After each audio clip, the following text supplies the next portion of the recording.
Þetta er verkefni 21 í D-hlutanum. Ég var búin að fara í lið númer 1 að breyta hlaupar í hlaupár og 2 orðabilum í 1 orðabil. Nú ætla ég að útbúa forsíðu. Farið þið hér í Insert og Cover Page og ég valdi útlitið Sideline, veljið ykkur einfalda og skrifaði inn í reitina. Hér skrifaði ég skóli, kínverskt tímatal og hlaupár. Hér neðst þá skrifaði ég nafnið ykkar, fullt nafn, kennitölu, áfanga, önnina, haustönn eða vorönn og nafn kennara. Síðan ætla ég að setja núna útlitskaflaskil á undan fyrstu fyrirsögninni í skjalinu og þið skulu hafa endirmerkin sýnileg, hafa kveikt hér á þessu. Þá sjáið þið hvort þið hafi gert útlitskaflaskil eða bara venjuleg síðuskil.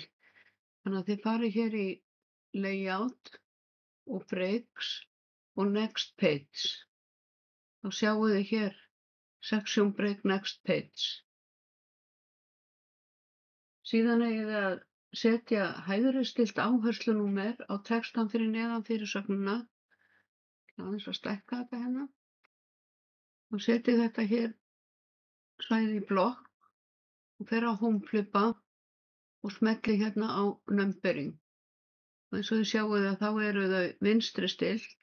Þannig að ég ætla að fara aftur hér í örina niður og Define New Multilevel List og velja hérna Right og OK.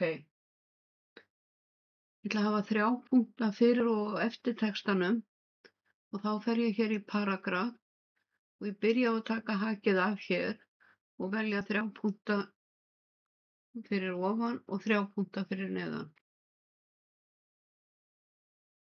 Og segi bara OK og þá kemur þetta svona. Og ég ætla að vista. Þið skulu hafa kveikt á entermerkinu þegar þið eru að vinna verkefnið og þið skulu vinna það í þeirri röð sem er í kennslubókinni. Já, eftir ætlum við að setja stigskipt númer á fyrirsagnir og þá getur það truflað að setja hægri stilt númer á eftir.